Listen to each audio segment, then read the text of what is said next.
gradient with respect to delta here is just this term transpose, so that's just 2p transpose x. Well, we are assuming that p is symmetric, so we can just take that transposition away. Then we have this term here, so that's the derivative is 2p times delta.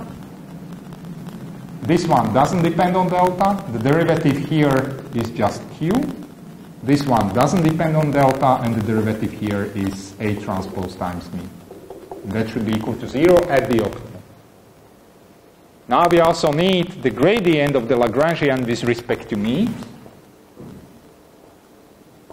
And that's just this term here, so that's just delta transpose times A transpose is equal to 0. Right?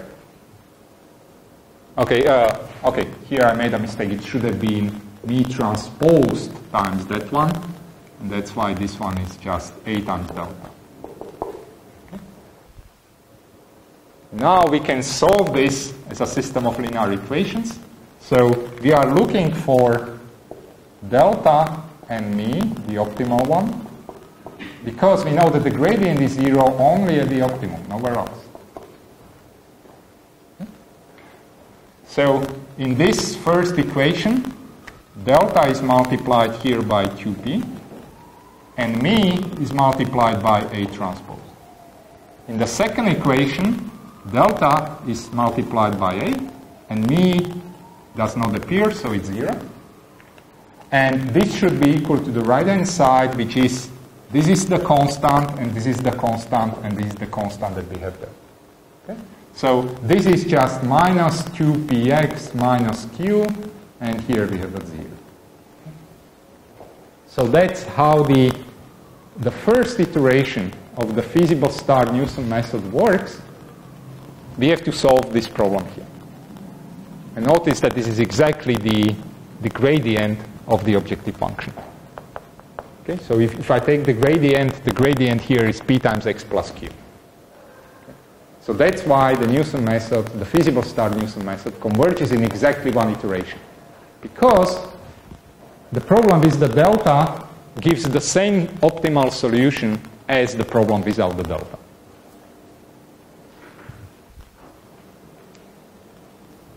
And then it's really the same thing, okay? So what I wanted to say is that this general formula here, when we consider a quadratic minimization problem with equality constraints, gives exactly this result here.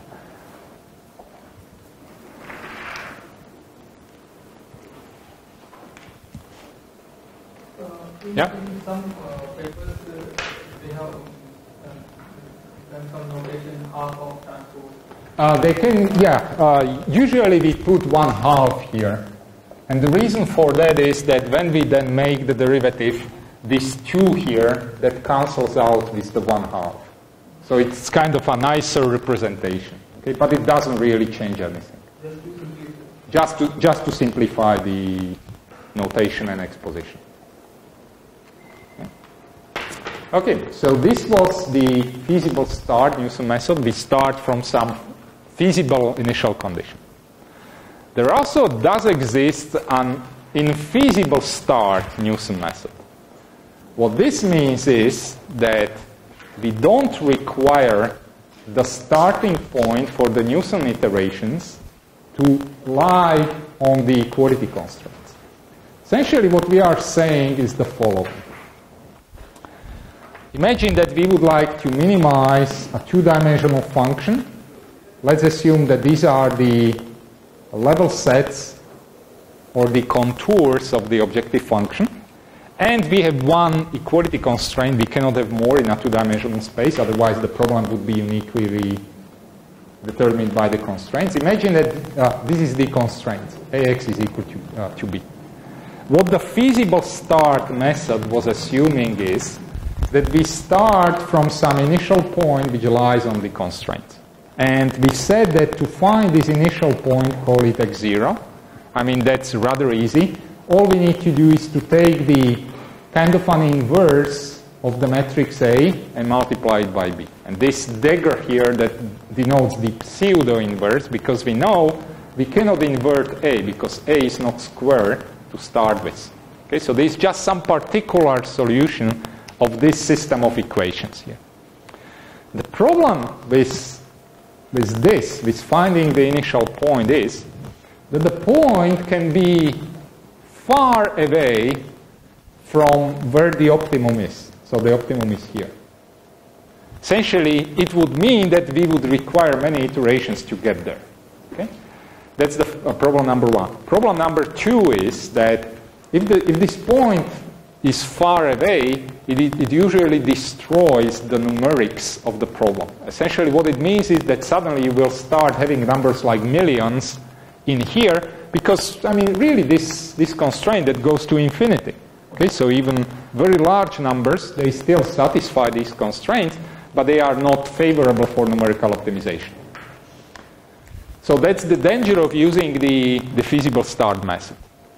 The infeasible start method, what it does is, it starts with some arbitrary initial point, which can be, for instance, here.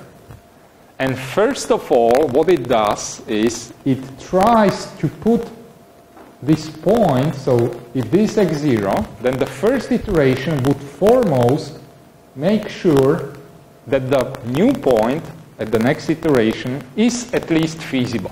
It doesn't have to be the globally optimal point or any optimal point, but it has to satisfy constraints. So this is achieved. Remember, what we had here was that we had assumed that x0 satisfies constraints. Therefore, delta has to satisfy these constraints. Now we are assuming that ax0 does not equal to b. If it does not equal to b, then what we have is we are analyzing what happens at delta. So we would like to find the delta such that the new point, this is the point at the next iteration, such that this new point is feasible, meaning satisfies the constraint. How can we find a delta if we know that this is not satisfied and we would like the constraint to be satisfied? Well, expand it. Ax plus a times delta is equal to b, right? Therefore, a delta which makes sure the constraint is satisfied must provide that a times delta is equal to minus b times ax. Do you see that here? So essentially, imagine that I find a delta which satisfies these equality constraints. If I now add such a delta here, I make sure that the new point guaranteedly is contained in the constraint. Okay? And that's essentially the only change from the feasible start Newson method. In the feasible start Newson method, delta had to satisfy this condition. That's why here, where was it? That's why here we have a 0, because it says a times delta is equal to 0. Okay? Now, in the infeasible start situation, delta has to satisfy a new condition, not this one, but similar condition when the right-hand side is like this.